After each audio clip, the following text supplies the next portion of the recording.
Comment bien manger? C'est globalement la question qu'on se pose 3 fois par jour, 7 jours par semaine, 52 semaines par an. Et on est perdu. Parce que tout le monde a sa propre définition et même souvent son mot à dire. Bien manger pour sa santé, pour préserver son environnement, pour respecter une démarche éthique ou même encore pour le bien-être animal. Pas étonnant qu'on puisse être perdu au moment de faire ses courses. Nutstalk, c'est le podcast du collectif Innes We Trust qui accueille des agriculteurs, des éleveurs, des sportifs, des experts de la santé et des marques engagées afin de partager leurs meilleurs conseils sur l'alimentation et leur vision de ce qu'est le bien manger. Moi, c'est Mehdi. Chaque semaine, j'accueille mes invités pour vous proposer des discussions brutes et incisives autour des manières de produire, transformer, soigner ou consommer, nous permettant de vivre pleinement chaque instant. Et ce, le plus longtemps possible. Bonne écoute!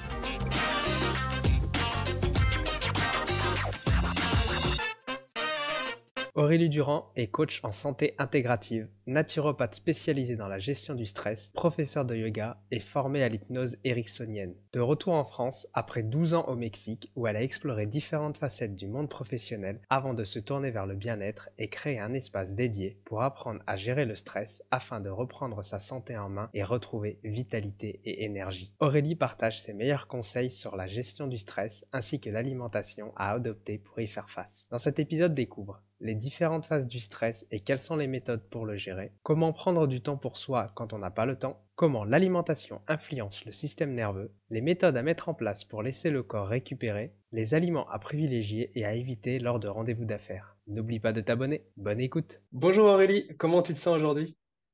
Bonjour Mehdi, bah écoute, je me sens très bien, je te remercie. Et toi, comment tu te sens? Moi ça va, un petit peu stressé cette semaine, plusieurs choses à gérer, bon, des fois des mauvaises nouvelles, mais ça va. Et du coup ça tombe Ok. bien parce que on va parler aujourd'hui un peu de gestion du stress. Mais avant ça, tu as un parcours professionnel qui est plutôt étoffé. Est-ce que tu peux nous présenter ton parcours? Oui, avec plaisir. Alors, je vais pas tout raconter depuis le début, ça sera un peu long, mais globalement, aujourd'hui, je suis coach en santé intégrative, naturopathe spécialisée dans la gestion du stress, professeur de yoga. Alors, professeur de yoga Vinyasa, mais aussi de yoga pré- et post-natal de la méthode du docteur de Gasquet. Et je suis formée aussi en hypnose ericksonienne. Donc globalement, je m'occupe de l'être humain sous un petit peu toutes ses coutures. Et mon parcours professionnel, il est un peu atypique puisque j'ai vécu longtemps à l'étranger. J'ai vécu longtemps au Mexique. J'ai vécu 12 ans à Mexico.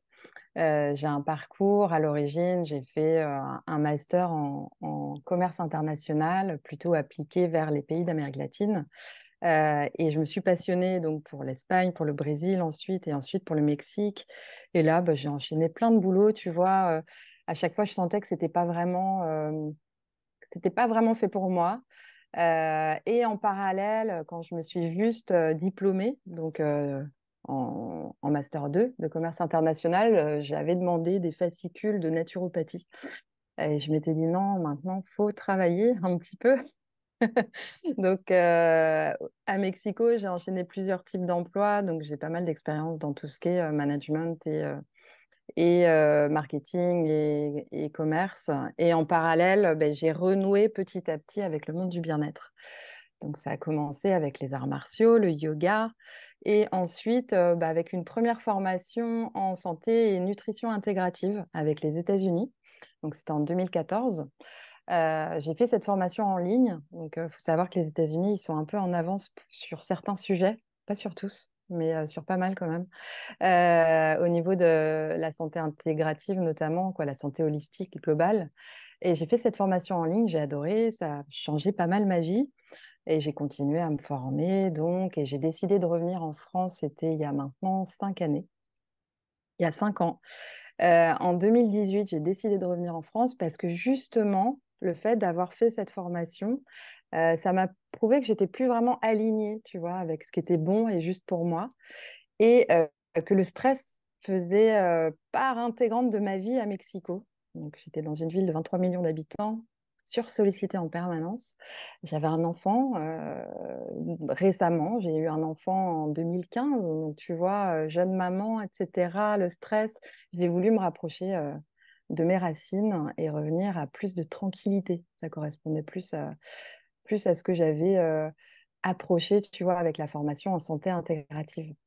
Voilà, donc je suis de retour maintenant depuis 5 années et je suis domiciliée près de Niort. Donc, je suis dans un espace ici proche de Niort, un espace où j'enseigne le yoga et où je donne des sessions de coaching en santé intégrative et en naturopathie également. Voilà, avec aussi bon, des manipulations, c'est-à-dire des manœuvres, de la thérapie euh, plus manuelle, comme on dit, avec le massage ayurvédique notamment et d'autres types de massages aussi. Voilà.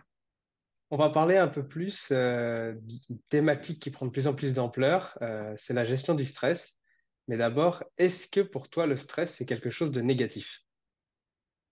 Alors, le stress, on ne peut pas qualifier le stress de positif ou de négatif. Le stress, en fait, c'est un état, c'est-à-dire que on va recevoir, en fonction des situations, des stimulus provenant de l'extérieur, donc exogènes ou alors parfois endogènes, c'est-à-dire qu'on va provoquer soi-même cet état de stress. Et on peut pas dire qu'il soit positif ou négatif. Ce qui va faire qu'il va avoir des répercussions inconfortable ou confortable, ça va être plutôt notre interprétation. Alors évidemment, quand ce sont des stimulus flagrants, donc exogènes, qui viennent vraiment de l'extérieur de nous, par exemple, on va parler, tu vois, bah, de contrariétés qui proviennent de l'extérieur, on va parler de pression forte, on va parler d'un moment où tu te sens vraiment en stress parce que clairement, tu as quelqu'un qui est en train de te poursuivre.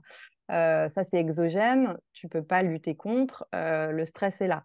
Après, tu vas avoir tout ce qui est endogène, donc ce que toi, tu vas interpréter, des stimulus que tu vas recevoir. Et là, c'est là, en fait, où c'est un petit peu plus, comment dire, un petit peu plus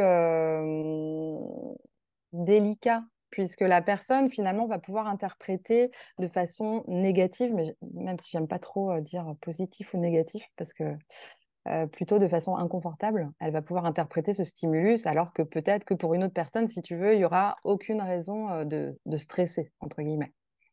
Comment on fait pour identifier ces facteurs de stress? Alors, identifier, tu veux dire identifier ce qui nous stresse en dehors de nous-mêmes? Ouais, c'est ça, oui. Parce que Parce- tu as dit, du coup, c'est soit extérieur, soit Ouais, intérieur. Extérieur, on va l'identifier plus facilement, comme tu as dit, quelqu'un qui nous poursuit, quelqu'un qui nous ouais. agresse ou ce genre de choses. Mais quand ça vient de l'intérieur, comment on fait pour identifier ces facteurs? Bah, c'est assez simple. Quand c'est exogène, tu vas avoir une menace réelle. C'est-à-dire, tu te fais rentrer dedans, il y a une menace réelle. Ta voiture a reçu un choc, ça provoque un état de stress. La menace est réelle.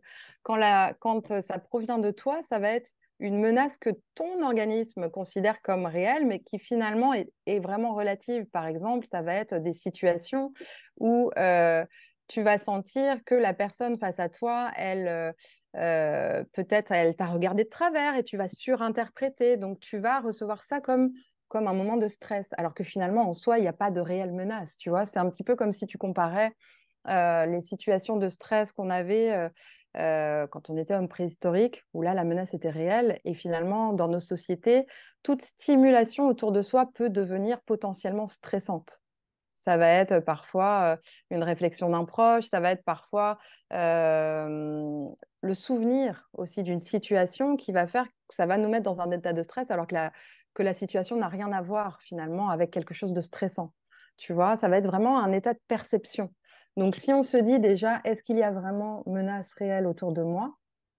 Ou est-ce que c'est pas finalement le fruit de mon imagination, de mon souvenir, de mon interprétation, de ma surmentalisation aussi, qui fait que je me mets à stresser?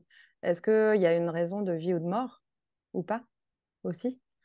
Alors, il y a plein de types de stress différents aussi, hein. Quand c'est endogène aussi, tu sais, tout ce qui va être tout simplement les carences aussi, les carences alimentaires au niveau nutritionnel, ça peut provoquer un stress de l'organisme aussi.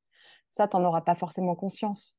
Hein, ça, c'est pas évident de mettre le doigt dessus, mais c'est des choses qui peuvent arriver. Ça peut être des stress provoqués tout simplement par une mauvaise qualité de sommeil, où l'organisme va se mettre à surstresser ou à surutiliser ses capacités de réaction au stress. Et est-ce que du coup, on peut apprendre à les gérer? Est-ce qu'il y a des méthodes? Comment est-ce que toi, tu t'y prends pour aider les personnes qui viennent te voir? Alors, déjà, je leur explique. Je leur explique comment ça fonctionne. Il faut savoir que le mot stress, il a été inventé par Hans Selye. C'est un mot qui provient du latin. Stringere, ça veut dire resserrer. Donc, quand je leur explique aux personnes, je leur explique que finalement, leur système nerveux, le système nerveux autonome, tu vois, il est schématiquement constitué de deux branches principales, très schématiquement. Donc, tu as le sympathique ou orthosympathique et tu as la branche également parasympathique. Et donc, le sympathique d'un côté, le parasympathique de l'autre. Finalement, ils sont toujours en équilibre. Tu vois, des fonctions correspondent à chaque branche. Et je leur explique que tout simplement, leur système nerveux va réagir au stimulus extérieur en activant un système plus que l'autre. Alors, le sympathique ou l'orthosympathique, tu sais, c'est le système nerveux de l'action.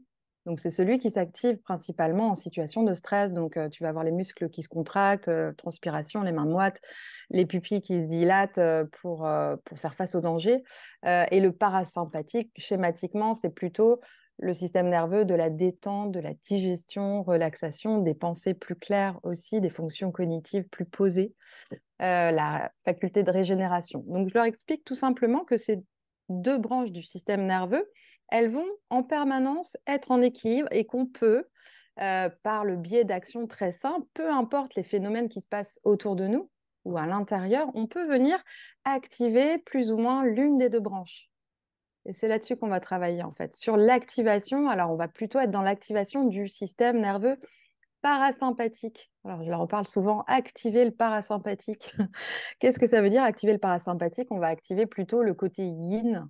Tu sais, le monde des dualités, tu as le yin, tu as le yang dans la loi du Tao, donc philosophie orientale.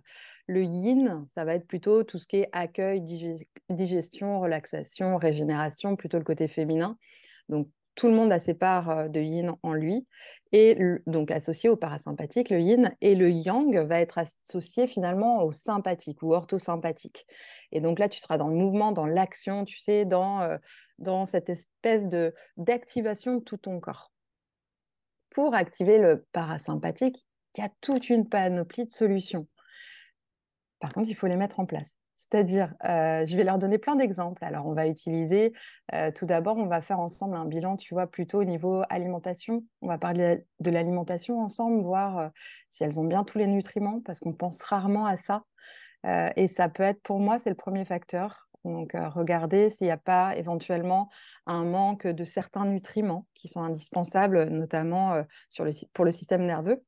On va regarder l'alimentation, ensuite on va regarder la façon de respirer. Autre pilier hyper important, on vit dans des sociétés où finalement, tu vois, on respire plus du tout de façon physiologique. Le bébé, quand il naît, tu vois, il déploie toute la cage thoracique, tu vois l'abdomen qui se soulève, les poumons, ça bouge de partout, quoi. Et au fur et à mesure, finalement, des chocs ou de l'histoire personnelle de chaque individu, on va petit à petit désapprendre cette respiration physiologique et on va venir respirer plus que sur cet étage supérieur. Donc, c'est-à-dire que finalement, tu vas avoir une respiration qui va ne plus utiliser du tout le diaphragme, qui est là pour amener cet état de détente en stimulant le nerf vague. Et donc, tu vas plus utiliser ton ventre. Tu vas utiliser plus que cet étage supérieur et ta respiration, elle va se retrouver beaucoup plus courte, moins longue sur l'expire. Tu vas vraiment respirer dans le haut de ton corps et ça peut aussi être un facteur déterminant. Donc, je leur réapprends à respirer, à réactiver la respiration sur les 3 étages, abdomen, thorax, clavicule. On va apprendre aussi aux personnes à revenir dans l'instant présent. Donc, technique de pleine conscience, ça peut être par de la méditation, par de la respiration. Ça peut être aussi par de l'auto-hypnose. Donc, j'enseigne aux personnes à réaliser de l'auto-hypnose pour apaiser aussi le système nerveux et pour venir accéder à leurs ressources. Tu vois, dans l'auto-hypnose, tu fais vraiment un voyage intérieur et tu te reconnectes à toutes tes sensations. Euh, les sensations, que ce soit le son, l'odorat, les sensations intérieures, les sensations corporelles. En fait, tu viens vraiment recoller la personne à ses sensations, ce qui apaise automatiquement le système nerveux. Autre exercice, ça va être de marcher pieds nus, ça va être aussi, quoi, il y en a beaucoup. La pratique du yoga, évidemment. La pratique du yoga de par les postures, les techniques de respiration aussi. Et puis, j'utilise, alors, dans certains cas, des plantes pour aider à détendre. Donc, ça peut être, ça, je le mets vraiment en dernier, tu vois. Tout ce qui va être l'utilisation de la phytothérapie, de l'aromathérapie, c'est une aide, ça ne doit pas être la base pour revenir à un état d'homéostasie ou d'équilibre du système nerveux. Pour moi, c'est vraiment la cerise sur le gâteau. C'est un petit peu comme les compléments alimentaires, ça doit rester la cerise sur le gâteau. C'est-à-dire qu'on va d'abord travailler sur les fondations, tu vois, alimentation, respiration, mouvement, et ensuite aller vers des plantes, certaines plantes en... Alors, ça peut être en teinture mère, ça peut être parfois en tisane, en gémothérapie, très intéressant, les bourgeons, et aussi les huiles essentielles que j'utilise. Je fais découvrir aux personnes comment les utiliser de la façon la plus sûre possible, alors que ce soit en olfactif, parce que ça a un impact, si tu veux, c'est pratiquement immédiat. L'odorat, c'est le sens le plus rapide. Donc, en 20 secondes, tu as une activation déjà du parasympathique, en fait. Ça passe directement au niveau du cerveau limbique, l'odorat. Donc, en olfactif, mais aussi avec une technique qui s'appelle l'aroma point, où tu vas placer une huile essentielle sur un point spécifique, sur des méridiens dans le corps pour venir détendre. Donc, il y a vraiment beaucoup de techniques, tu vois, qu'on peut mettre en place. Le panel est large, mais ce qui est important, c'est de leur expliquer qu'ils ne peuvent pas vivre tout le temps dans le yang. C'est hyper important. Alors, je suis très concernée par le sujet, hein. J'ai vécu 12 ans dans un pays où, finalement, dans une ville où il y avait 23 millions d'habitants, insécurité, les sirènes, les trucs. J'étais à fond, mode warrior tout le temps. Et réellement, le corps s'épuise de ces surstimulations. Donc, j'ai pas parlé du sommeil aussi, mais le sommeil, ça en fait partie aussi, une capacité de régénération la nuit. C'est très important d'avoir une qualité de sommeil, tu vois. Dans la gestion du stress, c'est primordial aussi. Donc, on va vraiment aider sur plein de sphères différentes. Voilà, je peux en parler des heures, donc il faut que tu me coupes. Non, c'est hyper intéressant, c'est très bien. Tu as donné plein d'exemples. Moi, maintenant, j'aimerais qu'on prenne ton conseil. On va dire, une personne, là, elle sent qu'elle est stressée, ça monte, le cœur palpite, ça va pas du tout. Qu'est-ce qu'elle peut faire concrètement pour faire redescendre la pression, pour se reconcentrer sur elle et ben, arriver à gérer cette situation? Alors, c'est intéressant ta question parce que tu parles de cœur qui palpite, stress. Il faut savoir que le cœur qui palpite, c'est un des indicateurs, mais pas seulement. Ça peut être une crise d'angoisse. Et la crise d'angoisse, c'est vraiment l'étage au-dessus, tu vois. La crise d'angoisse, elle peut se déclarer ouais, par un stress chronique, donc qui apparaît régulièrement. Le corps est en état de tension permanente, mais elle peut avoir des origines aussi physiologiques, un manque de nutriments, manque de ferritine, un manque de magnésium, etc. Donc c'est important aussi, tu vois, quand une personne vient vers moi et me parle de ça, je fais d'abord le checklist, tu vois. Est-ce que vous pourriez, par exemple, est-ce que vous pourriez aller avec votre médecin, vous assurer que tout va bien sur le plan d'électrocardiogramme, tout d'abord, c'est important, et ensuite sur le plan des nutriments, voir avec elle comment elle est au niveau de sa consommation de magnésium, de produits contenant du fer, d'aliments contenant du fer. Et ensuite, alors une fois que je me suis assurée que tout ça c'était OK, je vais effectivement l'aider avec des techniques. D'après moi, une des techniques la plus rapide, ça reste la respiration. Quand tu as vraiment que tu sens que ça va monter, alors indépendamment des situations, si c'est quelque chose de récurrent, va voir ton médecin déjà, mais si tu sens que la crise d'angoisse, elle arrive, finalement, tu as une respiration qui est assez intéressante. Alors, ça va être soit de respirer tout simplement en posant les mains sur ton abdomen et de sentir sur l'inspire, tu vas sentir finalement tes mains se soulever. Tu peux rester assis ou t'allonger sur le dos. Et sur l'expire, tu vas sentir tes mains qui se rapprochent de la colonne vertébrale. Donc ça, tu vas le faire 10-15 fois. Respiration ventrale, on va utiliser le diaphragme, ça va apaiser, ça va venir travailler le nerf vague et ça va vraiment activer le parasympathique. Il y en a une autre que moi j'aime beaucoup, c'est tu vas te boucher la narine droite. Tu vas respirer simplement par la narine gauche. Pourquoi? Parce que la narine gauche est liée au yin, au système nerveux parasympathique. Donc, le fait de venir respirer, c'est un enseignement yogi hein, que je te transmets. Le fait de venir respirer par la narine gauche, si tu veux, alors déjà, tu vas avoir une respiration plus lente. Tu vas prendre plus de temps puisque tu n'as plus qu'une narine pour respirer. Donc, automatiquement, le système nerveux, il s'apaise, tu vois. Et ton expire, tu vas t'assurer qu'il soit un petit peu plus long aussi par la narine gauche pour stimuler le parasympathique, encore une fois. Donc là, c'est pareil, 10, 15 respirations. Et si tu le souhaites, tu peux ajouter le fait de respirer une huile essentielle qui t'apaise. Alors, j'ai envie de te donner les conseils de la lavande vraie parce que tout le monde la connaît et qu'elle est plutôt sûre à utiliser. Tu vois, il n'y a pas vraiment de grosses contre-indications. Mais certaines personnes, émotionnellement, ne la supportent pas. Comme c'est relié directement au cerveau limbique, il faut quand même que ça soit une huile essentielle quand tu la respires, que tu te dises ok, je me sens bien avec, tu vois. Si ça te rappelle un truc un peu désagréable ou des personnes, choisis une autre. Ça peut être petit grain bigaradier, ça peut être la bergamote aussi, que moi j'aime beaucoup. Voilà, donc ça serait vraiment le plus Comment est-ce rapide. qu'on fait pour les utiliser, les huiles essentielles?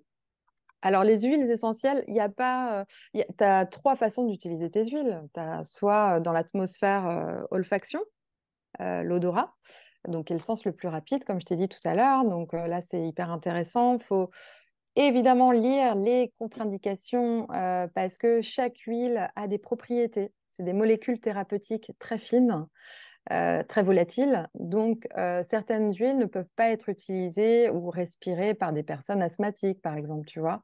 Tu vas pas faire respirer des huiles à quelqu'un aussi ou à un enfant en très bas âge. Tu évites, c'est à partir en général de 6 ans. Euh, donc ça, c'est la première. Donc c'est olfaction. Donc tout simplement, tu verses une goutte dans le creux de ta main. Goutte dans le creux de la main. Tu viens respirer 4, 5, 6 fois.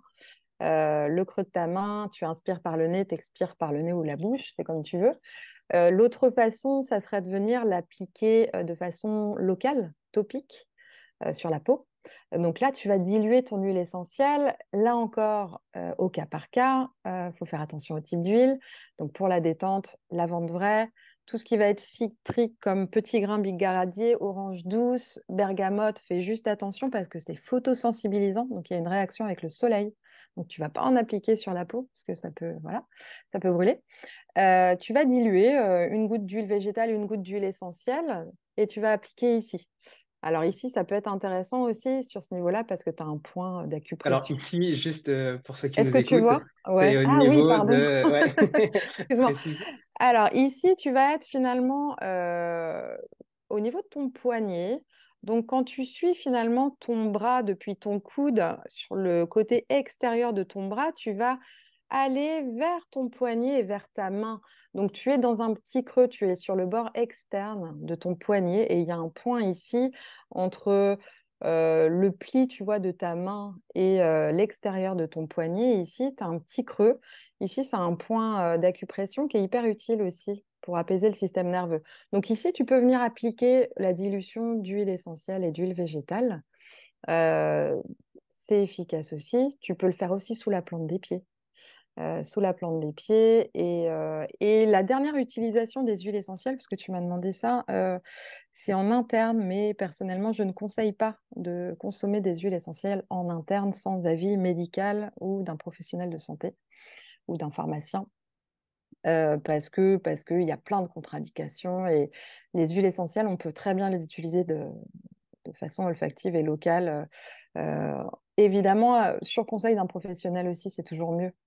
Parce que ce sont des huiles, alors elles sont disponibles, on les trouve partout, mais il y a vraiment un gros manque d'informations. Alors, il y a plein de bouquins hyper bien faits, mais ce que je recommande moi aux personnes, tout simplement, c'est quand elles ont une huile essentielle, pas en acheter 20 pour commencer, j'en achète une ou deux, et vraiment, je passe du temps avec chaque huile. Ça va sembler un peu bizarre, mais un petit peu tous les jours, je viens étudier cette huile. Donc, plusieurs sources. Ça peut être des bouquins, ça peut être sur le net. Il y a des sites de mieux en mieux faits, franchement, avec toutes les infos hyper bien.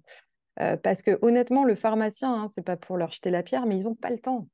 En 10 minutes, de conseiller quelqu'un dans une pharmacie sur l'achat d'une huile essentielle, la problématique, c'est que la personne, Elle va revenir chez elle, le pharmacien n'a pas lu l'historique de santé, il peut y avoir des choses, quoi. Il y a certaines huiles qu'il ne faut pas utiliser, notamment en cas de cancer hormonodépendant, tu vois. Donc, c'est vraiment, il faut passer du temps avec chaque huile. Voilà. Et après, à partir de là, c'est que du bonheur.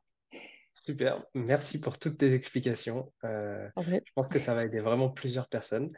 Euh, Aujourd'hui, on est constamment, ren- euh, on subit un peu l'information, les médias anxiogènes, les stimulations constantes. Qu'est-ce qu'on peut faire pour réduire toutes ces stimulations? Ouais. Alors, je te proposerais bien d'aller dans une caverne. C'est parfois ce que je fais personnellement, dans ma caverne à moi, dans la forêt. Euh, couper. Couper les réseaux sociaux. Il faut savoir que la surstimulation, la surexposition à des infos anxiogènes crée réellement une réaction à l'intérieur de nous. Alors, on a tendance à banaliser. On a tendance à banaliser les infos anxiogènes, c'est-à-dire on devrait être un petit peu comme des petits robots et recevoir les infos et que ça ne nous fasse rien, être complètement insensible à tout ce qui se passe dans le monde. C'est pas le cas. Et le corps le rappelle souvent. On va avoir l'estomac noué, on va sentir qu'il y a un truc pas chouette qui se passe en nous, on va avoir le cœur qui se serre, les mains moites, tout ça va créer des tensions au niveau des trapèzes, des épaules, des cervicales. Donc moi, ma recommandation, c'est tout simplement après 19 heures, déjà, on va éviter tout ce qui est anxiogène si on veut avoir un sommeil récupérateur. Donc, on va peut-être pas allumer les infos. Voilà, on va peut-être se concentrer sur le cocon familial, sur faire des choses qui font du bien, qui apaisent le système nerveux, sur pourquoi pas préparer un repas, être dans l'instant présent en fait, tu vois. Et si on veut s'informer, évidemment, ce que je peux comprendre, on va plutôt choisir un moment de la journée où on sait que on sera apte à recevoir l'information et qu'on ne va pas ruminer toute la nuit, déjà. Ensuite, les surstimulations au niveau des réseaux sociaux, on va peut-être décider le soir de couper aussi. Alors, ne serait-ce que pour la lumière bleue, tu vois. Alors, je sais, il y a des lunettes qui existent, etc. On peut s'équiper avec ça. Mais les lunettes, elles ne bloquent pas l'activité cérébrale. Elles coupent la lumière, donc ce qui est déjà pas mal. Mais l'activité cérébrale et la toxicité potentielle de ce que tu vas voir, c'est-à-dire toxicité, ça peut être, tu sais, c'est même pas du stress. Je parle pas forcément des grosses catastrophes ou des infos anxiogènes qu'on a souvent dans les médias, mais tout simplement, tu sais, des posts un petit peu culpabilisants où tu lis, tu devrais faire ci, tu devrais pas faire ça, etc. Où tu vas te remettre en question, ou des personnes qui s'exposent et tu te dis, ah, j'aimerais bien être comme si. Tout ça, ça crée un stress en fait à l'intérieur. Donc, qu'est-ce que j'ai envie de m'apporter? Qu'est-ce que j'ai envie pour moi en fait? Et devenir maître de ça le soir au moins. Parce que le soir, après, tu vas passer 8 heures, peut-être entre 6 et 9 heures à dormir. Ton cerveau, il continue à travailler, hein. Donc, il enregistre tout ce que tu vois, tout ce que tu lis, etc. Il retraite l'information. Parfois, ça apparaît sous la forme de rêve, parfois pas. Mais c'est là. Donc, ça peut créer effectivement une réaction de stress dans le corps et dans l'esprit. Moi, je sais aussi le matin, j'ai totalement coupé les infos et tout ça pour éviter, parce que moi, le matin, vraiment, je préfère regarder une vidéo soit un peu divertissante ou quelque chose qui m'apprend quelque chose sur un sujet que j'apprécie, plutôt que regarder tout de suite les infos et ça y est, les mauvaises nouvelles. Oui, ben on minimise énormément l'impact de tout ce qu'on voit, écoute. Euh, on minimise tout ça. Mais finalement, on est maître de soi et on est maître de ce qu'on choisit de faire rentrer dans notre cerveau. Et ça, c'est important d'en prendre conscience, je crois. Alors, si on a des problématiques de stress, d'autant plus. Pourquoi s'infliger de regarder des choses qui nous stressent davantage. Ah, bah, alors, les personnes peuvent dire bah, parce que quand même, il faut être au courant. Quand il y a vraiment des choses très graves, on est vite au courant, en général. Voilà. C'est vrai. Alors, t'as parlé du sommeil, extrêmement important. Moi, j'aimerais aller plus du côté se reposer. Est-ce que c'est considéré comme de la fainéantise? J'ai longtemps fait partie de cette école. Ouais, pourtant, tout le monde nous dit Alors, le repos, c'est un gros sujet aussi, parce que si tu veux, tout le monde passe son temps à faire culpabiliser les personnes d'un repos éventuel. Tu ressens, j'ai bossé en entreprise, j'ai travaillé dans des entreprises, j'ai travaillé dans plein d'environnements différents, et tu ressens vraiment qu'il y a une forte culpabilisation de la personne qui a besoin de temps pour elle, pour déconnecter. C'est-à-dire que parfois, on te fait culpabiliser de juste avoir besoin de, attends, c'est ma pause, j'ai besoin de m'extraire de tout ça et de faire le vide, de me reposer, de reposer le cerveau. On vit dans des sociétés où finalement on est hyper yang, donc hyper dans l'action. Tu vois, on culpabilise les personnes qui ont besoin de ce repos alors que c'est vital. Le repos est vital, c'est un petit peu, tu vois, c'est ce que je voulais dire tout à l'heure. Euh, En sport, il n'y a pas de régénération, il n'y a pas de masse musculaire s'il n'y a pas de repos, en fait. Donc, pour le système nerveux, c'est pareil. Pour les fonctions vitales, c'est la même chose. Évidemment, tu peux vivre comme ça des années.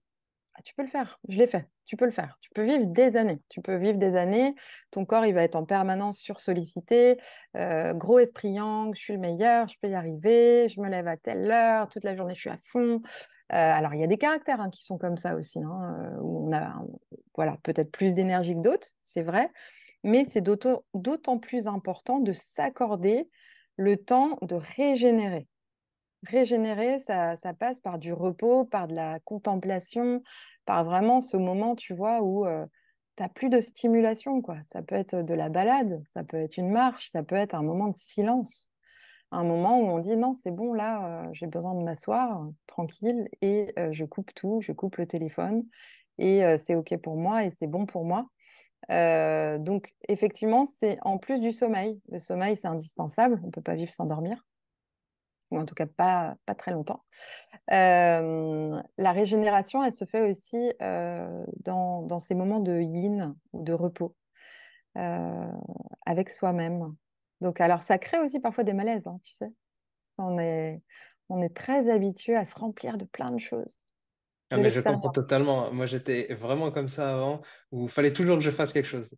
En fait, j'ai eu un accident et rester alité pendant presque 2 mois, Mm. enfin, je pouvais plus ne rien faire. Et il fallait toujours que je fasse quelque chose, que je fasse quelque chose, sinon je me sentais mal, quoi. Et maintenant, aujourd'hui, eh ben, je m'accorde vraiment du temps parce que je me suis rendu compte que quand je fais une pause dans l'après-midi d'une demi-heure, où soit je vais marcher, soit j'essaie d'être un peu tranquille, et ben en fait, derrière, je suis beaucoup plus productif, beaucoup plus créatif. Oui, alors ouais, c'est une belle passerelle parce que justement, j'allais te parler de ça, de cette énergie yin. Donc, dans la loi du Tao, tu as le yang et le yin. Le yin, finalement, donc c'est le parasympathique, c'est le repos, c'est la régénération. Ça va être aussi, tu vois, la force créatrice. Donc, ça va être lié finalement à ton énergie sacrée de créativité, le yin. Donc, effectivement, si tu n'actives pas le yin, la créativité, souvent, au bout d'un moment, ça va plus le faire, quoi. Tu vas surstimuler le mental et tu vas être en surchauffe. Et qu'est-ce qui se passe dans le corps, finalement, quand tu tires trop sur la corde, eh ben, tu peux dépasser les phases, parce que je t'ai pas parlé des phases du stress. Ça peut être intéressant aussi. Les différentes phases du stress, donc, selon Hans Selye, il en a déterminé, lui, trois. Mais à l'heure actuelle, on est plutôt à 4, voire 5.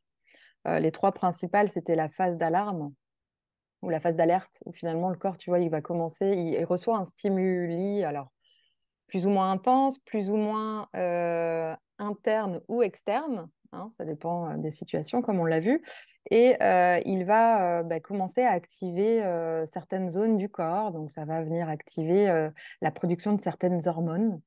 Ça va venir aussi faire fuir notamment certains minéraux comme le zinc, le magnésium, qui vont partir en premier, que tu vas éliminer pour faire face à ce stimulus, ce stress. Et donc ça, c'est la phase d'alerte, tu vois. Et tu vas commencer finalement à avoir les mains moites, le cœur qui s'accélère, une capacité à fuir, partir en courant, une capacité à attaquer aussi, ou une capacité à te figer, faire le mort. C'est les trois réactions possibles dans la phase d'alerte. Et cette phase d'alerte, elle va être suivie après par une seconde phase qui est normalement la phase de résolution. mais qui se transforment souvent en phase de résistance ou phase d'adaptation. Pourquoi? Parce que là, en fait, si tu veux, ton corps et ton esprit, etc., tout le monde va travailler pour que tu puisses rétablir le calme en toi. Donc, venir finalement accéder à tes ressources internes pour rétablir l'homéostasie et faire en sorte que ton système nerveux s'équilibre, faire en sorte que la production de cortisol se stabilise aussi au niveau de tes surrénales, les petites glandes au-dessus des reins qui produisent le cortisol, qui est l'hormone d'adaptation au stress finalement. Donc là, si tu veux, si tu ne trouves pas de résolution ou si la source de stress continue, tu vas te maintenir dans cette phase qui est la phase d'adaptation ou la phase de résistance. Cette phase, elle peut durer très longtemps, très très longtemps. Ça peut être des années en fait, parce que finalement, tu peux la camoufler. Tu peux, tu sais, par moment, tu vas te prendre une heure de cours de yoga, mais tu règles toujours pas les problématiques, tu vois, mais tu camoufles un petit peu. Tu utilises des huiles essentielles, ça te calme, mais tu vas pas au fond des choses non plus. Euh, Elle peut durer très longtemps et elle peut conduire éventuellement à la phase d'épuisement s'il n'y a pas de résolution. Donc là, la phase d'épuisement, c'est carrément ton système nerveux et tes glandes, notamment thyroïde, aussi les glandes, les surrénales, qui sont plus en mesure de produire les hormones nécessaires pour que tu puisses te lever le matin, notamment. Donc là, c'est là où apparaissent tu vois, les burn-out, les dépressions, etc. Donc, il faut savoir que vraiment réactiver le yin, ça doit se situer finalement dès la seconde phase. Il ne faut pas attendre la troisième normalement pour bien faire. Souvent, les gens attendent, tu vois, parce qu'ils ont une espèce d'énergie démesurée dans la phase d'adaptation ou la phase de résistance, parce que finalement, tu es toujours sur le sur-régime où tu produis énormément de cortisol, donc tu es toujours un petit peu speed, tu vois. Et quand tu tires trop sur la corde et si tu rétablis pas le yin et le repos, et si tu t'accordes pas ces moments de déconnexion indispensables, euh, ton corps va parler. À un moment donné, le corps parle. Voilà. Alors, pour réussir à se reconnecter, on entend beaucoup que les personnes disent je n'ai pas le temps. Alors, comment on fait pour prendre du temps pour soi? C'est quoi aussi prendre du temps pour soi? Est-ce que c'est juste s'asseoir et ne rien faire? Ça peut. Alors, prendre du temps pour soi, ça peut être différent pour chaque personne déjà. Euh, Tu sais, dans nos vies, prendre du temps pour soi, pour une maman active qui travaille ou un parent actif qui travaille, qui a un, deux, trois enfants, ça va être le matin au réveil, 5 minutes. C'est déjà un début, tu vois. Ça va être sur une pause déjeuner, au lieu de peut-être rester à discuter avec du brouhaha, etc., tu vois, de finalement dire, ah ben non, ma collègue, je la vois pas assez, je vais rester avec elle. Donc, tu sais, tu as envie de dire non parce que tu sais que tu as besoin de repos, mais tu vas quand même pour faire plaisir. Mais ça va être là, ce temps pour toi. Ça peut être que 5 minutes, ça peut être 5 minutes le matin, 5 minutes le midi, 5 minutes le soir. On va vraiment, en fonction de la personne, alors quand elles viennent ici dans mon espace, on fait un petit peu, tu sais, on repasse un peu le fil d'une journée type. Et là, on vient trouver des brèches. Donc, ça peut être le matin au réveil, ça peut être le soir avant de se coucher. Souvent, avant de se coucher, il y a toujours la phase d'endormissement où là, potentiellement, on ne fait plus rien. On est tous un peu pareil, tu vois, on peut tous avoir 5 minutes avant de dormir. Donc, et petit à petit, tu vas venir donner des exercices à la personne de reconnexion à soi. Donc, ça peut être par de l'auto-hypnose pendant 5-10 minutes, tu vois. Tu vas commencer par ça. Et ce qui est fabuleux, c'est quand la personne, elle ressent les bénéfices, naturellement, elle va chercher plus de moments comme ça. Donc toi, tu es juste là pour la guider, pour lui dire, tiens, 2 minutes, c'est OK, prends tes 2 minutes. Commence avec ça. Et après, tu vas noter comment tu t'es senti juste après. Tu vois, c'est un petit peu, voilà, faut un peu le voir pour le croire. Donc, c'est souvent comme ça, quand on a été coupé longtemps, soit de son corps, des sensations corporelles, soit tu sais, de ses besoins fondamentaux, on a vraiment besoin de resensibiliser la personne à ce que ça fait de prendre 5 minutes pour soi. Juste ça. Si tu es perdu et ne sais pas quel produit nutritionnel pour sportif choisir, utilise le ScanNuts. C'est un outil gratuit qui analyse et compare plus de 800 produits. Le ScanNuts analyse les produits sur 4 catégories qui sont la santé, l'environnement, l'éthique et la nutrition. Alors pour apprendre à mieux consommer en étant conscient de la composition de chaque produit et économiser de l'argent en s'orientant vers des produits réellement utiles et sains, rendez-vous sur eatnutswetrust.fr. Le lien est dans les notes de l'épisode. Et si ça ne marche pas, la personne a essayé, ça ne marche pas pour elle. Alors, quand tu dis ça marche pas, c'est-à-dire, parce que ça arrive rarement, Euh, en fait. bah, elle a pris 5 minutes le matin, 5 minutes à midi. Le midi, bah, elle a par exemple pris une remarque de ses collègues en disant, parce qu'elle a voulu partir marcher, ah, mais tu viens jamais avec nous pour discuter, mais parce que les discussions sont pas forcément Hmm. intéressantes ou ça parle encore que de l'actualité, machin, les agressions, Si elle etc. n'arrive pas à s'extraire, etc., si elle n'arrive Ouais, pas du tout à s'extraire de cette vie, alors, c'est ça? alors déjà, par exemple, oui. Hmm. Alors, je lui ai demandé, ça c'est un petit conseil en hypnose qu'on utilise, bah, si elle voulait empirer sa situation, qu'est-ce qu'elle ferait? Voilà, tout simplement. Qu'est-ce qu'elle ferait pour empirer réellement sa situation? Et de réfléchir là-dessus chaque jour. Si tu veux, l'être humain, l'humain en général, le cerveau humain, il va toujours vers la facilité, entre guillemets. Le changement, c'est difficile, c'est compliqué. Il va aller vers ce qu'il connaît, même si c'est des situations finalement qui peuvent être dysfonctionnelles hein, pour lui. Mais il va aller vers le connu, vers les procédés, tout ce qui est déjà mis en place, même si c'est dysfonctionnel, même si c'est inconfortable, il va rester là. À partir du moment où la personne, elle se rend compte finalement qu'elle est dans ce process un peu dysfonctionnel, c'est peut-être venir lui dire, OK, comment tu empirerais ça? Elle va se rendre compte petit à petit qu'effectivement, pour empirer, elle va peut-être continuer à faire ça, tu vois, faire la même chose. Et là, tu vas commencer à avoir un retournement de situation où elle va se dire, non, mais en fait, ça vient d'une prise de conscience intérieure, si tu veux. C'est un cheminement. Euh, les personnes qui sont dans une démarche d'aller mieux, elles ont 5 minutes, tu vois. Sinon, elles ne viendraient pas me voir. Concrètement, on passe pour la première heure, la première session ensemble, on passe 1 heure et demie à 2 heures. Je leur envoie un PDF de 15-20 pages. Donc, si après, elles ne veulent pas tirer profit de ça, c'est qu'elles étaient peut-être pas suffisamment dans l'inconfort. Et en général, pour avoir pris la décision de prendre un rendez-vous, venir ici pendant 1 heure et demie à 2 heures, savoir ce que ça implique derrière au niveau bah, du coût, évidemment, mais aussi de l'investissement de temps, euh, en général, elles sont prêtes à passer 5 minutes par jour, tu vois. Et les exercices, j'adapte vraiment en fonction de la personne que j'ai en face. Il y a des tas d'exercices à tester. Il y a des personnes, tu vas pas leur recommander de sentir une huile essentielle. Elles sont complètement déconnectées de ça. Ça va être, par exemple, faire 5 minutes. OK, vous allez écrire pendant 5 minutes. Ou alors, vous allez sortir, observer tout ce qu'il y a à observer et le noter sur un papier, tout simplement. La connexion au moment présent. Ça va être aussi les personnes qui ont des talents artistiques, pourquoi pas, bah, vous allez me faire un dessin par jour. Voilà. Euh, Tu vois, tu viens vraiment t'adapter à la personne. On n'est vraiment pas tous constitués pareil. Et les cerveaux encore moins. Donc, il faut s'adapter au monde de la personne, tu vois. Et ça, alors, la formation en hypnose ericksonienne m'a vraiment beaucoup aidée pour ça. Parce que finalement, c'est une adaptation permanente au monde de l'autre. Tu vois, tu parviens vraiment à voir à travers ses yeux.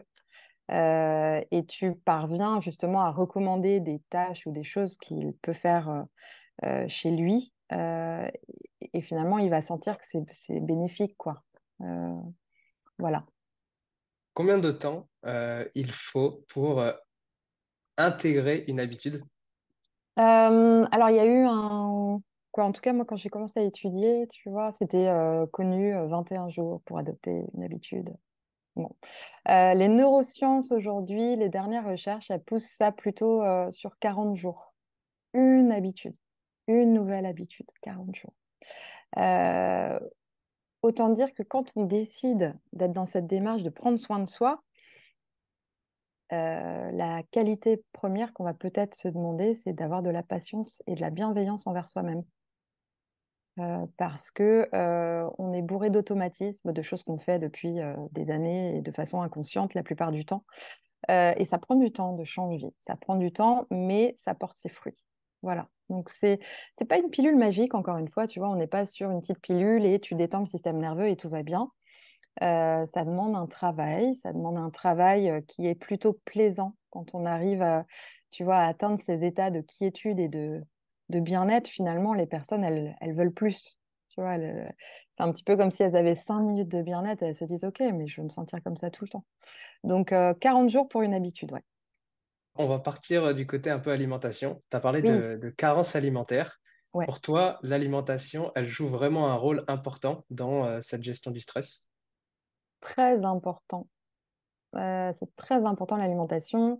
C'est un des premiers fondements pour moi, l'alimentation. C'est ce que j'ai commencé à étudier en premier d'ailleurs.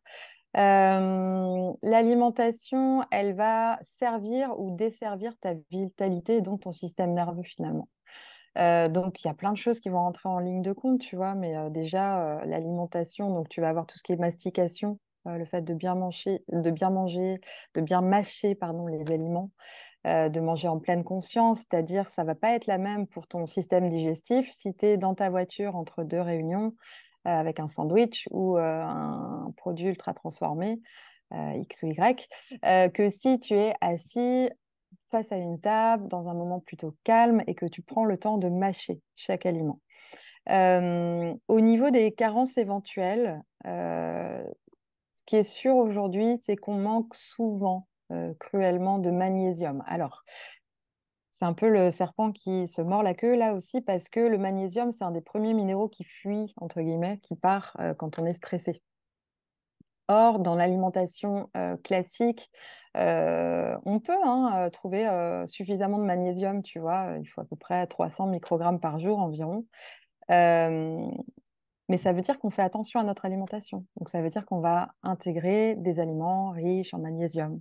Ça veut dire qu'on va manger des produits plutôt bruts, tu vois, pour trouver les minéraux. Parce que si on commence à manger que des produits ultra transformés, évidemment, on n'aura pas notre apport suffisant. On va aussi euh, venir, tu vois, regarder donc sur l'alimentation et parfois, dans certains cas, bah, venir prendre un complément quand la personne subit un stress chronique. C'est-à-dire c'est quelqu'un de toute façon, son emploi du temps est comme ça, elle est hyper occupée tout le temps. Alors, la respiration, c'est bien, l'alimentation, ok, mais en général, moi, je recommande une supplémentation en magnésium de qualité, facilement assimilable, et, euh, et puis pour les sportifs également qui vont aussi utiliser un petit peu plus que la normale le magnésium. Donc il y a le magnésium, mais il n'y a pas que ça, il y a les oméga 3 aussi, on en parle beaucoup. Les oméga 3 qu'on trouve dans les petits poissons, notamment, dans les petits poissons gras, pour l'effet anti-inflammatoire aussi. Donc petits poissons gras, plutôt macro, tu vois, sardines, anchois, harengs. On va éviter d'aller trop vers le thon ou vers le saumon, qui ont pas mal de mercure, parce que c'est des gros poissons. Donc, petit poisson gras, tu vois, ouais, pour avoir un apport correct en oméga 3, il faut à peu près 3 portions par semaine. Euh, pour certaines personnes, ça va poser aucun souci. Pour d'autres, on va te regarder avec des yeux énormes. On va dire, mais 3 poissons par semaine, c'est énorme. Comment je fais? Donc, dans ces cas-là, bah, se tourner, pourquoi pas, éventuellement, vers des compléments alimentaires. Oui. Alors, moi, je suis pas pour un monde plein de gélules, en fait. Je suis pour un monde plutôt plein d'aliments, tu vois, bruts. Mais dans certains cas, oui, je peux recommander des oméga 3 en EPA, DHA notamment, donc plutôt d'origine marine, pour compléter. Et puis, on va avoir toutes les vitamines du groupe B aussi qui sont importantes pour le système nerveux. Donc, est-ce qu'il y a assez d'oléagineux dans l'alimentation, tu vois, des noix, des amandes, des noisettes est-ce qu'il y a une bonne absorption au niveau intestinal? Est-ce que la personne a des problèmes de digestion? Parce que bah, souvent, quand on est stressé, malheureusement, ça se reporte aussi sur la digestion. Donc, c'est un peu là aussi, tu vois, le serpent qui se mord la queue. Est-ce que c'est le stress qui a commencé le problème de digestion ou la digestion qui était mauvaise, donc mauvais nutriments, tu vois? C'est euh, c'est un mécanisme, ce sont plusieurs petits mécanismes qu'il faut venir étudier, analyser avec la personne et venir faire des petits ajustements à chaque fois. On ne lui demande pas de tout changer. Faut qu'elle fasse à sa hauteur et puis en fonction de l'urgence, entre guillemets. Si c'est quelqu'un de très sportif, très stressé, qui a pas de magnésium du tout dans son alimentation, tu vois, qui mange pas de petits poissons gras, là, on va se dire, bon, on va peut-être revoir complètement l'alimentation et rajouter aussi un peu de complément dès le début, parce que là, ça ne sera pas possible autrement. Mais voilà. Est-ce que tu peux nous dire qu'est-ce qu'on mange? Donc là, tu nous as dit les petits poissons et tout, mais on va dire, on va pas prendre une semaine entière, mais au moins 1 ou 2 jours. Mm. Qu'est-ce qu'on mange concrètement? Ouais. Un repas de midi, on va dire, voilà, la Ouais. personne qui travaille un salarié, qui est un peu stressé, qu'est-ce qu'il mange le midi? Bah, alors, qu'est-ce qu'il mange le midi? Il va plutôt choisir, tu vois, une alimentation. Alors, s'il prend du petit poisson gras, ça peut être du maquereau grillé. Il peut choisir une purée de patates douces avec pour apporter des glucides de qualité, tu vois. Donc, ça reste des aliments entiers et une source de gras végétal, du bon gras. Donc, pourquoi pas, tu peux rajouter. Alors, moi, j'adore l'avocat. J'ai passé du temps au Mexique, c'est peut-être pour ça, et c'est pas hyper écologique, donc peut-être que voilà, de temps en temps, il peut peut-être prendre un avocat, sinon il peut aussi, pourquoi pas, venir mettre des amandes, des noix, et on va lui conseiller, pourquoi pas, tu vois, ça peut être un dessert, ça peut être du chocolat noir à 75-80%, ça peut être, parce qu'il y a pas mal de magnésium aussi, donc on ne se fait pas la tablette, hein, mais on peut en manger de carreaux. Pourquoi pas du fromage de brebis aussi, du fromage au lait cru aussi, qui peut être intéressant. Et on va aussi peut-être tâcher d'apporter, tu vois, donc ça sera le midi, tu vois, ouais, c'est ce que je ferai, macro grillé, purée de patates douces, pourquoi pas, et puis ensuite un dessert. Le soir, tu vas plutôt aller, pourquoi pas, sur une soupe donc avec des légumes de saison, une soupe sur laquelle tu peux rajouter des graines, éventuellement, tu vois, des graines de chia que tu laisses un peu gonfler. Tu vas pouvoir mettre aussi, pourquoi pas, ah oui, comment ça s'appelle? Du bouillon d'os.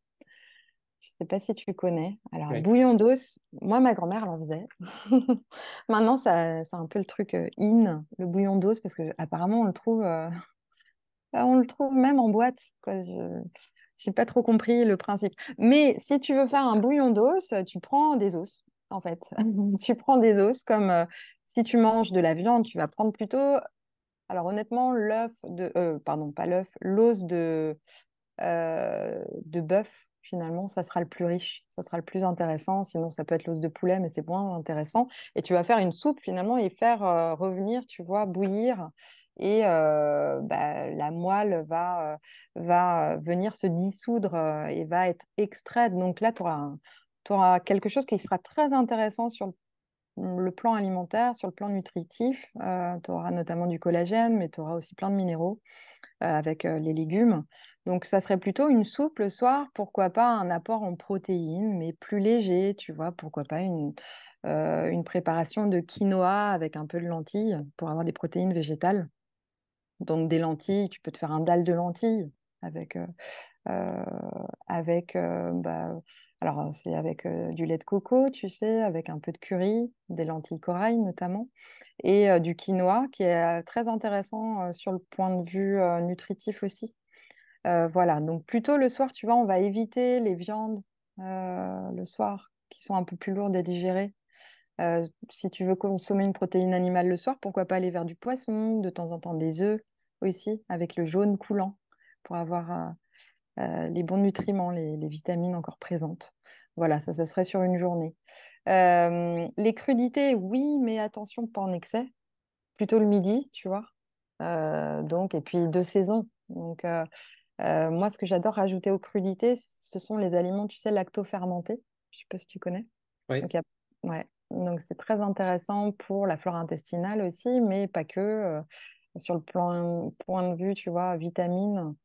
Euh, donc, on peut rajouter dans ces crudités éventuellement des légumes lacto-fermentés. Plutôt le midi. Voilà. Une collation, parce qu'en général, l'après-midi, on a ce petit creux ou cette petite envie de manger quelque chose. Collation, alors, collation en général pour un sportif Alors, en général, une collation intéressante, tu vas plutôt, tu peux choisir si tu aimes le houmous, tu vois, ça peut être des légumes ou houmous, ça dépend si tu es plutôt sucré ou salé en fait aussi. Donc là, pareil, je vais recommander aux personnes en fonction de leur goût. Tu vois, ça sert à rien de forcer quelqu'un. Si la personne te dit, je suis incapable de manger du salé à 4 heures ou à 17 heures, tu vas pas lui filer du houmous avec des carottes, quoi. Tu vas faire autre chose. Ça peut être éventuellement une pomme locale de saison, pas les pommes qui brillent. Les pommes vraiment, tu vois, à la peau bien rugueuse, là, que tu... Alors, on a de la chance quand même en France parce qu'on en trouve localement, on peut trouver des pommes hyper chouettes. Et alors, si tu écoutes ou si tu vois ce podcast, eh ben, tu reconnaîtras facilement parce que quand tu coupes la pomme, en fait, elle commence à s'oxyder. Voilà, ça, c'est une vraie pomme. Les fausses pommes, entre guillemets, c'est celles où tu les coupes et puis bah, tu peux la laisser 2 jours et elle est encore blanche. Voilà. Donc, pourquoi pas une pomme avec des oléagineux très trempés de préférence. Voilà, ça peut être aussi, alors une collation, ça peut être un smoothie de temps en temps, même si je suis pas hyper smoothie régulièrement, tu vois, parce que du point de vue physiologique, c'est important de mâcher. Et au Donc, niveau de la matrice alimentaire, c'est toujours mieux de croquer dans une pomme plutôt que de la boire. exactement, exactement. Mais de temps en temps, pourquoi pas? Tu vois, un smoothie par semaine. En fait, quand je donne des recommandations aux personnes aussi, je leur explique bien, tu vois, que c'est pas parce que je vais te dire que le smoothie c'est bon qu'il faut en manger 3 fois par jour. Tu vois, c'est qu'on a tendance, souvent, le cerveau il retient pas tout, il retient une partie, et la personne va mettre en place un smoothie à 4 heures tous les jours. Non. On vient vraiment essayer d'apporter bah, des aliments un peu différents sur la semaine. Alors évidemment, en faisant attention à ce que ce soit le plus local possible et le plus de saison possible. C'est un gros enjeu maintenant en ce moment. Oui, bah, c'est comme dans le podcast avec Anthony Berthoud qui nous expliquait que il faut diversifier les légumes et les fruits sur toute la semaine Mm. pour avoir une diversité au niveau du microbiote intestinal Oui. le plus large possible.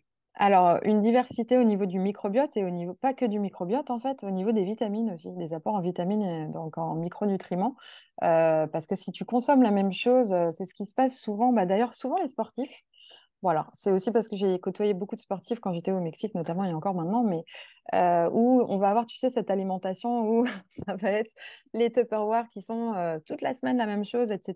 Bah là, il y a une pauvreté au niveau micronutrition, donc micronutriments qui est assez importante. Donc, ouais, varier pour l'apport en vitamines, etc. Et par contre, dans l'assiette, essayez pas non plus de faire un mix énorme. Il ne faut pas non plus avoir 10 ingrédients différents dans une assiette. Ça ne sert à rien, en fait. 3 légumes max, c'est bien. Différents, si on veut faire une salade, par exemple. Euh, on va plutôt se concentrer sur la qualité et étaler sur la semaine, comme tu dis. J'aimerais parler au restaurant. Il y en a beaucoup au travail. Le midi, ils ont des restaurants d'affaires ou ce genre de choses. Qu'est-ce qu'on peut, en quoi il faut faire attention quand on va manger au restaurant, peut-être même plusieurs fois par semaine. Le pain, numéro un, je pense que c'est la problématique. Alors, deux focus, boisson et pain. Boisson, alors en général, on veut penser que les personnes qui le midi vont au resto vont pas naturellement aller vers de l'alcool, mais ça peut arriver, donc je leur recommanderais plutôt d'éviter l'alcool et puis d'éviter les boissons sucrées.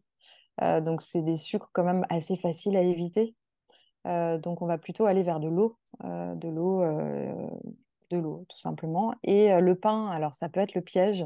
On va souvent, ben, on patiente, on attend le plat et on pique dans le pain. Voilà, ça c'est classique. Donc alors, soit, en fait, le repas du midi du restaurant se prépare dès avant, en fait. Peut-être, qu'est-ce qui se passe le matin chez la personne? Est-ce qu'elle déjeune? Est-ce qu'elle petit déjeune? Voilà, c'est plutôt ça. Est-ce qu'elle prend un petit déj? Si elle n'en prend pas, peut-être qu'elle fait le jeûne intermittent, tu vois, où elle a décidé de décaler son alimentation et le midi, c'est son premier repas. Dans quel état elle arrive au restaurant? Est-ce qu'elle meurt de faim? Est-ce qu'elle est en capacité de réfléchir ou pas? Si elle a décidé de faire le jeûne intermittent, parce que je vois beaucoup de personnes qui décident de choisir cette alimentation. Je recommande évidemment de jeûner la nuit, tu vois, un max de temps, mais parfois c'est délétère parce que les personnes après vont se jeter sur le premier truc qui arrive et en général c'est le pain. Donc voilà. Ensuite, s'assurer d'avoir toujours, de choisir plutôt son repas. Tu vois, on a tendance souvent à choisir le repas sur les glucides. Tu vois, on va choisir des pâtes à ceci. Là, on va plutôt orienter, on va essayer de choisir une protéine de qualité. Euh, Si on mange de la viande rouge, pourquoi pas de la viande rouge, tu vois, si c'est le midi, une viande rouge. Alors attention, c'est un peu plus lourd à digérer par contre. Donc voilà, en fonction euh, des sensibilités aussi de chacun. Et puis un glucide de qualité, donc pourquoi pas du riz, tu vois. On va éviter peut-être tout ce qui est un petit peu plus inflammatoire. Il y a de plus en plus de personnes qui sont sensibles, mais il ne faut pas le dire, hein, à tout ce qui va être semoule, donc un peu au blé, voilà. On va essayer d'aller vers des aliments bruts, tu vois. Donc la semoule, c'est pas brut, le riz, c'est un peu plus brut, même si souvent c'est du riz blanc, mais bon. On va aller vers, pourquoi pas de la purée, tu vois, purée de pommes de terre, purée de patates douces. Parfois, ils font aussi des poêlées de légumes. C'est super ça. Et c'est hyper satisfaisant et ça remplit bien au niveau de l'alimentation. Donc ça serait les premières recommandations. Et en général, si on a choisi un bon plat, on aura moins faim. On va pas aller vers le dessert naturellement. Tu vois, on prendra peut-être un fromage à la limite. Euh, éviter, éviter, pour moi, en tout cas pour ma part, je vous recommanderais d'éviter, c'est souvent les femmes qui font ça, les salades avec trois lardons dessus, où on va avoir que de la salade verte en fait, et on va soit se jeter sur le dessert, soit dans l'après-midi on va mourir de faim, et si on est au bureau, il y a toujours une collègue qui a ramené un truc, quoi. J'ai entendu les histoires mille fois. Oui, mais je pouvais pas, c'était l'anniversaire de machin, machine, ok. On va plutôt choisir quelque chose pardon, qui tient l'estomac, tu vois, une part de protéines, donc animale ou végétale, et un bon glucide, voilà, tout simplement. Super, merci beaucoup. Je t'en On va prie. passer à la question de fin de l'épisode. C'est quoi, toi, ton petit plaisir coupable alimentaire, ta collation, ton snack favori? Ça peut être même un plat. J'en ai plein. J'en ai plein, c'est pas évident. C'est pas évident, mais je te dirais, c'est une collation que je prépare beaucoup et que je préparais beaucoup, surtout à mon fils, mais que j'adorais manger avec lui. Euh, et on le fait moins, c'est vrai, en ce moment, je le fais moins. C'est un banana split, mais fait maison. Donc, c'est un peu le truc, ouais, il y a du goût. Tu vois, tu prends une banane que tu coupes en deux et là, tu vas déposer dessus des oléagineux. Donc jusque-là, tout va bien. Tout va bien, hein, d'ailleurs, jusqu'à la fin. Et tu vas mettre alors du fromage blanc plutôt. Moi, je prends du fromage blanc de chèvre, tu vois. Parfois, j'utilise un petit peu de miel, du miel. Ici, on a pas mal de miel en Poitou-Charentes, que je viens placer dessus et quelques pépites de chocolat. Alors, si tu es raisonnable, tu mets du chocolat, du cacao cru, mais je t'avoue que je le fais rarement. Quand j'ai envie de faire un snack, voilà, qui a un tout petit peu plus de goût. Je mets des petites pépites de chocolat, tu vois, légères. Voilà. Donc ça va être un snack que j'adore. Et sinon, j'adore le salé, moi. Donc, tu me donnes un pain, du pain, tu vois, plutôt, bah, alors, euh, avec gluten, mais attention, roulement de tambour, plutôt du pain au levain, tu vois. Plutôt traditionnel, avec de l'avocat, de la fleur de sel dessus. En été, des tomates du jardin. Et là, voilà. Et sinon, en hiver, je vais mettre un peu de fromage de chèvre dessus, j'adore. Voilà. Eh ben, merci beaucoup. Si on veut un petit peu plus d'Aurélie, on va en apprendre un petit peu plus sur toi ou sur ce que tu fais. Où est-ce qu'on peut te retrouver? Alors, on me retrouve sur les réseaux sociaux, sur Instagram notamment. Je suis pas mal présente, Aurélie Durand. Donc, il y a, tu sais, le trait d'union du bas, là, avant Aurélie, et le trait d'union du bas après Durand. Et puis, sur mon site internet, www.aureliedurand.org. Et physiquement, je suis près de Niort, voilà. Donc, j'assure des cours, des suivis. J'assure aussi des suivis en visio. Et j'organise régulièrement des retraites et des séjours. Donc là, d'ailleurs, je pars très prochainement pour un séjour en Charente-Maritime, un séjour autour du yoga et de la santé naturelle. Voilà. On mettra tous les liens dans les notes de l'épisode. Ouais, Foncez sur le site internet ou sur le Instagram si vous voulez en apprendre plus. Eh ben, écoute, je te remercie beaucoup. merci à toi. Merci Et puis, pour ce temps passé ensemble. c'était très enrichissant. Je pense que tous les auditeurs auront appris vraiment quelque chose. D'ailleurs, n'hésitez pas à laisser un commentaire parce qu'Aurélie a vraiment donné de son temps et a donné beaucoup de conseils. Merci Mehdi, merci à tous. Et puis peut-être à bientôt en ligne ou peut-être en physique lors d'une retraite, pourquoi pas. Merci à toi. À bientôt. Merci. Salut. Salut. Merci d'avoir écouté jusqu'au bout. Si l'épisode t'a plu, laisse-nous une note 5 étoiles et un commentaire sur ton application de podcast préférée. Ça fait toujours chaud au cœur de recevoir vos retours. Et si tu veux améliorer ton alimentation, mais que tu ne sais pas quel aliment ou complément choisir, rends-toi sur notre comparateur en ligne entièrement gratuit sur innutswetrust.fr. Tu trouveras le lien dans les notes de l'épisode. À bientôt. Maintenant, tu le sais.